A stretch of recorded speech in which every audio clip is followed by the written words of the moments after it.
ఓం సాయిరామ్. సమర్థ సద్గురు సాయినాథ్ మహారాజ్కి జై. సాయి భక్తులందరికీ నమస్కారం అండి. మన బాబాగారి దయ వల్ల మనందరం బాగుండాలి, సంతోషంగా ఉండాలి అని చెప్పి మనస్ఫూర్తిగా కోరుకుంటూ ఈరోజుటి వీడియో స్టార్ట్ చేస్తున్నాను ఫ్రెండ్స్. ఇక ఈరోజు వీడియోలో మనం చూడబోయేది ఏంటి అంటే, తల్లి చూడగానే వారాహి అమ్మను తాకమ్మ, నువ్వు అనుకున్నది అనుకున్నట్లుగా జరుగుతుంది అని చెప్పి బాబాగారు అయితే మనకు ఒక మంచి సందేశాన్ని తీసుకొచ్చేసారండి. మన కోసం వారాహి అమ్మవారిని ఈ వీడియో ద్వారా మనతో మాట్లాడించడానికి బాబాగారు అయితే తీసుకొచ్చేసారు. ఇప్పుడు అమ్మ మనకు తన మాటల్లో మనకు ఏ సందేశాన్ని బోధించబోతుందో వారి మాటల్లోనే విందాం. తల్లి, నువ్వు అనుకున్నది అనుకున్నట్లుగా జరుగు తీరుతుంది. నమ్మకంతో వినుబిడ్డ. ఇన్ని రోజులు నమ్మకంతో ఎదురు చూసావు కదా, నా మాటలకు మర్యాద ఇచ్చి ఎదురు చూస్తున్నావు కదా, ఇదిగో అన్ని సమస్యలు తొలగించబోతున్నాను తల్లి. ఈసారి తప్పకుండా జరిగి తీరుతుందమ్మా. నువ్వు అడిగింది అడిగినట్లుగా నీకు వచ్చి చేరుతుంది. అన్ని విషయాలు జరిగే తీరుతాయి. ఈసారి నా మీద నమ్మకంతో అమ్మవారు చెప్పే ఈ మాటలు వినిబిడ్డ. నీ నమ్మకానికి సాధకంగా నీ పనులు జరిగి తీరుతాయి. ప్రతిరోజు ఒక్కొక్క పరీక్ష నీ మనసే పెడుతుంది నీకు. ప్రతి పరీక్ష కోసం నువ్వు చదువుతూనే ఉన్నావు కదా, అది నీ జీవితానికి ఆధారంగా ఉంటుందమ్మా.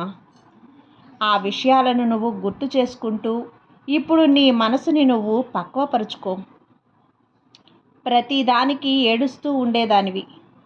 జరిగిందంతా మంచికే, ఏది జరిగినా జరిగేది జరగని అని పక్వం చెందావు తల్లి.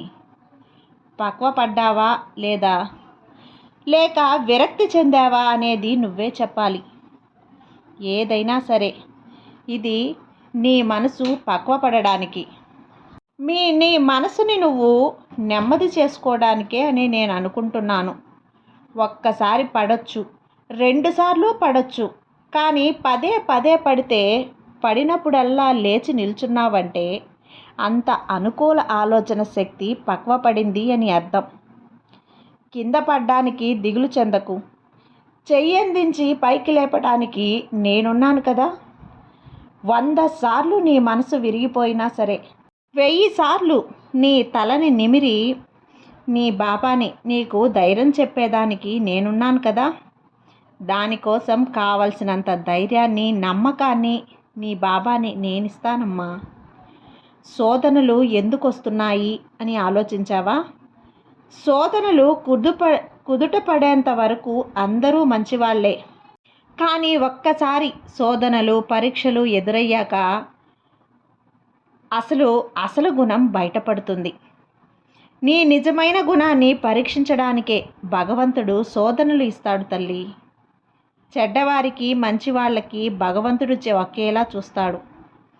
చెడ్డవాళ్ళు మంచివాళ్ళు అనేది వాళ్ళకు వచ్చే సందర్భాన్ని బట్టి ఉంటుంది. అన్ని పరిస్థితుల్లో ఒకే రకంగా మొక్కేవారే అసలైన భక్తుడు. అతడే ఈ సాయి భక్తుడు. కాబట్టి నీకు కొన్ని ప్రార్థనలు చెవిన పెట్టను. పరీక్షించేది, శోధించేది నీ అసలైన గుణాన్ని పరీక్షించేందుకు బిడ్డ. నీ నిజమైన గుణాన్ని కూడా తెలపవలసిన బాధ్యత నీకు తెలపవలసిన నా మీద ఉంది. నువ్వు కూడా పొరపడుతూనే ఉన్నావు కదా. నీకు అడ్డంకులను, చిక్కులను దాటుకొని వచ్చేస్తున్నప్పుడు అంతా అర్థమయ్యే ఉంటుంది కదమ్మా. భయపడద్దు. కారణం లేకుండా ఏ కార్యమూ జరగదు. కార్యాలు లేకుండా మంచిగా ఉంటాయి అంటే తల్లి, ఈ సాయి దేవుణ్ణి నేను చెప్తున్నాను బిడ్డ. ఇదిగో అందుకు కాలం వచ్చేసింది. నీకైన కాలం నీ కోసం ఎదురు చూస్తుంది. ఇది వరకు నువ్వు అనుకున్న విషయాలు తృప్తిగా జరుగుతాయి. ఇప్పుడు కూడా నీకు అన్నీ జరుగుతున్నాయి. ఇప్పుడు కూడా నీకు జరుగుతున్నాయి అని నేను అంటున్నాను కదా. ఎప్పుడు బాబా జరిగేది అనే సందేహమే నీకొద్దమ్మా. ఎప్పుడు కూడా నువ్వు జరుగుతాయి, నెరవేరుతాయి అనుకుంటావో అప్పుడు తప్పకుండా జరిగే తీరుతాయి. అన్ని వార్తలు నా చెవికి చేరుతుంది. అది ఇప్పుడు జరగడం అనేది నీ చేతుల్లోనే ఉందమ్మా. నా మాటలను అర్థం చేసుకొని జీవించు. నా వాక్యాలను అర్థం చేసుకొని నా వాక్కులను గ్రహించగలిగితే ఎప్పుడు కూడా నీ కన్నీరు అనేదే ఉండదు. బిడ్డా, నా వాక్కులు నా వార్తల మీద విసుగు రాలేదు కదా.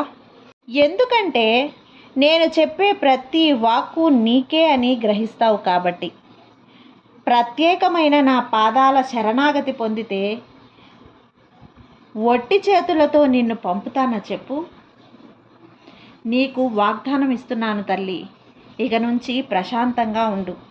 ఇక నుంచి నువ్వు అనుకున్నవన్నీ జరుగుతాయి.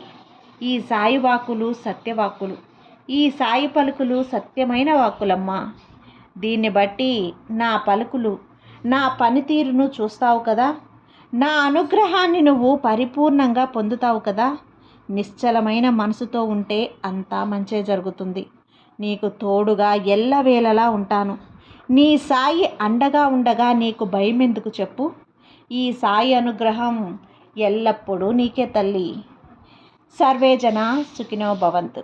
జై సాయిరామ్.